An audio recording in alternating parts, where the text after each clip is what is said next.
সমস্ত ভক্তবৃন্দ শ্রী চরণে প্রণাম জানাই, গুরুদেব এবং সর্বোপরি শিল প্রভুপাদের চরণে প্রণাম নিবেদন করি, কৃপা আশীর্বাদ প্রার্থনা করি। তো আজকের আমাদের শ্রীমদ্ ভাগবত প্রথম স্কন্ধের সপ্তম অধ্যায়।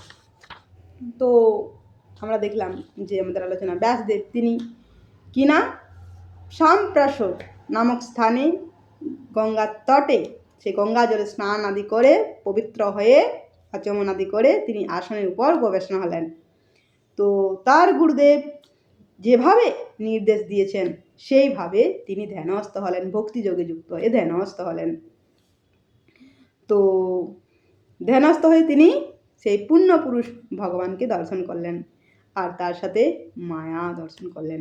আর এই মায়ায় জীবকে ভগবান থেকে দূরে সরিয়ে রেখেছেন, ভগবানকে ভুলিয়ে রেখেছেন এই মায়া। তো জীবের রোগ তিনি নির্ণয় করলেন। তো এই রোগের জন্য তো মেডিসিন লাগবে, তো তিনি সেই রোগ ধরলেন। তো আমরা 6 নম্বর শ্লোক কাল পড়েছিলাম, একটু পড়ে নিই, তার 7 নম্বর শ্লোকে আসি। অনর্থ উপশমম সাক্ষাৎ ভক্তি যোগ অদক্ষজে লোকস্য অবজানন্ত বিদ্যান চক্রে শাশ্বত সংহিতাম। তো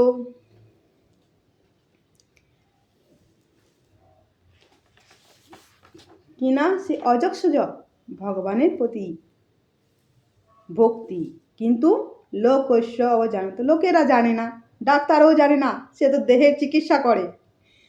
কিন্তু এই যে জীবের মূল রোগের ওষুধ আমি জ্ঞানী, তাই আমি মহাজ্ঞানী, তাই আমি এই রোগের ওষুধ মেডিসিন আমি দেব।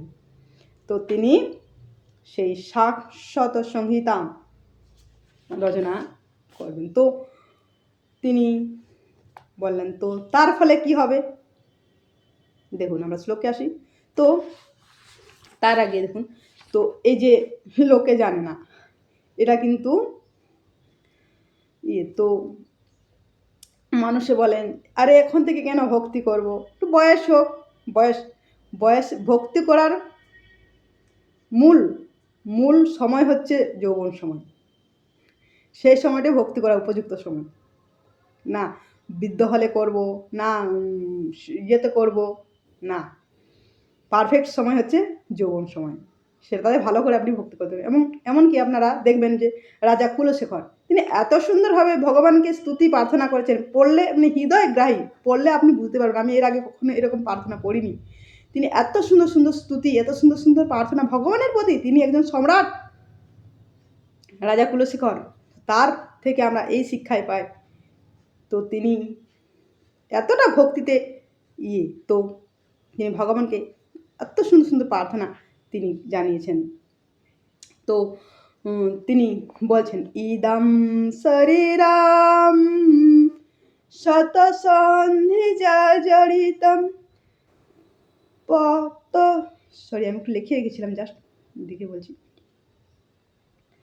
পত্তাতবশম পরিণাম পেশনম ইদম শরীরম শতসন্ধি জর্জরিতম পত্তাতবশম পরিণাম পেশনম।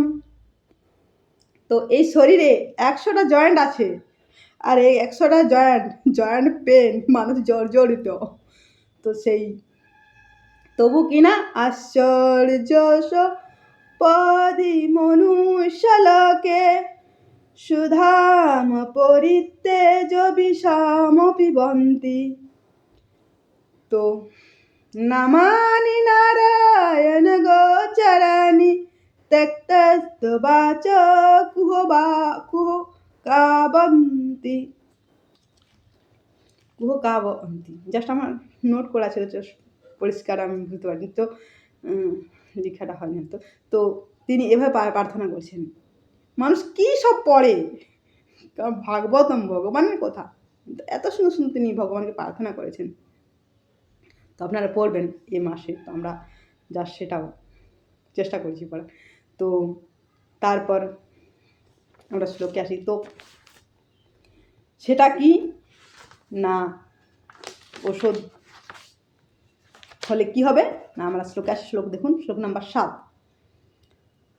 যস্যাম বয়সদ্ধমাননম কৃষ্ণে পরমপুরুষে ভক্তিরুৎপদ্যতে পুংসাং শোকমোহভয়াপহ।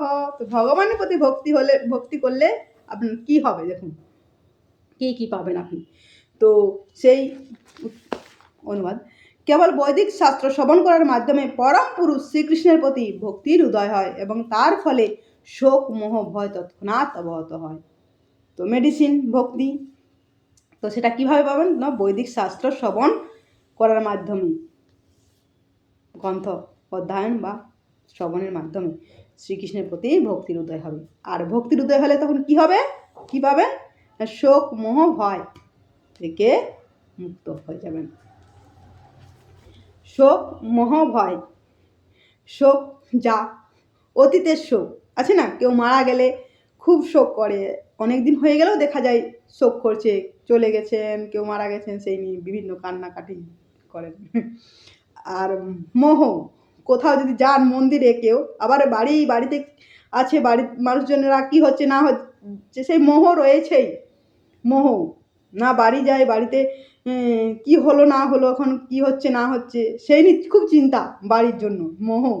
আর ভয়, ভবিষ্যতের ভয়, এ ভয় থেকেও মুক্ত হয়ে যাবে। ভবিষ্যতে আমার কি হবে, আমাকে কে দেখবে, ছেলে মেয়েরা দেখবে তো, আমার এই ব্যবসা খুললে এই ব্যবসা চলবে তো, বিভিন্ন রকমের আমাদের ভবিষ্যতের ভয়, তো এ থেকে সব মুক্ত হয়ে যাবেন। শোক দেখা যায় মানুষের মধ্যে, অনেক শোক। আমার এই মাসির ছেলে রিসেন্ট কিছুদিন আগে তিনি অ্যাক্সিডেন্ট হয়ে মারা যান। তার যে স্ত্রী, সদ্য বিবাহিত স্ত্রী, একটা শিশু হয়েছে জাস্ট সদ্যই, তো সেই এত মানে কান্নাকাটি, এখন পর্যন্ত ভালো করে রান্না বান্না করেননি, তো খাওয়া দাওয়া পুরো টোটালি বন্ধ। তো এই শোক, তো ওনাকে আগে বলেছিলাম জাস্ট একটু ভক্তি অবলম্বন করতো, তিনি সেটা শুনতে চায়নি। তো কিছুদিন আগে তিনি ফোন করেছিলেন যে জাস্ট, আমি এখন ফোন ধরা হয়নি, তখন ক্লাস চলছিল, তো তারপর আরও ফোনটা আমি ঘুরাতে পারিনি, জাস্ট সময় হয়ে ওঠেনি। তো ফোন করলেই আবার কথা বলবে, ভালো অনেক সময় চলে যায়, সেই জন্য আমি ফোন করতে চাই না সবাইকে। তো তিনি ফোন করেছেন কি না, তারপরে আমি জানলাম যে তিনি একাদশী করবে, তিনি সেই গীতা নেবে। তো আমি বললাম বাড়িতে গীতা আছে, সেই জন্য মাকে বললাম যে নিয়ে দিতে বলবে। তো আমি ফোন করিনি এখন পর্যন্ত। তো সেই শোক, অতীতের শোক মানুষকে একদম করে দেয়, খাওয়া দাওয়া টোটালি বন্ধ করে দেন, সেই শোক থাকতেই থাকবে। এগুলো থেকে পুরো পরিষ্কার হয়ে যাবে, কোনো শোক থাকবে না, মোহ থাকবে না, ভয় থাকবে না। তো সেই অজস্র ভগবানের প্রতি ভক্তি করা, তো সেই মানুষের জীবের রোগ নির্ণয় করলেন, রোগের মেডিসিন কিনা ভগবানের প্রতি ভক্তি। আর ভক্তি কিভাবে হবে না, সেই শাস্ত্র, বৈদিক শাস্ত্র শ্রবণ করার মাধ্যমে, ভগবানের কথা শ্রবণ করার মাধ্যমে। এই কর্ণ ইন্দ্রিয়টা এতটাই প্রখর, আপনার যে কোনো ইন্দ্রিয়গুলো যদি আপনি ঘুমন্ত অবস্থায়, কিন্তু এই কর্ণ ইন্দ্রিয় সক্রিয় থাকে, এটার মধ্যে আপনি কিন্তু সুরক্ষা পেতে পারেন। তো এই কর্ণ ইন্দ্রিয়টা এতটাই তো এই শ্রবণের মাধ্যমে ভগবানের সঙ্গে এই শ্রবণের মাধ্যমে ভগবানের ভক্তিতে আপনি যুক্ত থাকতে হবে। তো খুব সুন্দর তো রাজা কুলশেখরের প্রার্থনা, এত সুন্দর সুন্দর প্রার্থনা তার হৃদয় গাই আপনারা পড়বেন। তো পড়লে আপনার বুঝতে পারবেন যে কীরকম আমাদের তো তার থেকে আমরা অনেক শিক্ষা পাই, অনেক প্রশ্ন আসে, সে থেকে আমরা যদি আপনারা পড়েন তো আপনারা জানতে পারবেন। এত সুন্দর সুন্দর তার প্রার্থনাগুলো, মনে হয় বারবার সেটাকে আমরা দেখি। তার থেকে অনেক শিক্ষণীয় জিনিস আছে। তিনি একজন সম্রাট, কম বয়সে তিনি সমস্ত কিছু, যে রাজ পরিবারের প্রতি আর কোনো আসক্তি তার থাকে, কেবলমাত্র ভগবান, সমস্ত কিছু রাজকার্য ছেড়ে তিনি ভক্তি করার জন্য এগুলো। তো এত সুন্দর সুন্দর তার প্রার্থনা। তো আজ এই পর্যন্ত থাক, আমরা পরবর্তী আলোচনা পরিশ্রম নিয়ে আসবো। হরে কৃষ্ণ, হরি বল।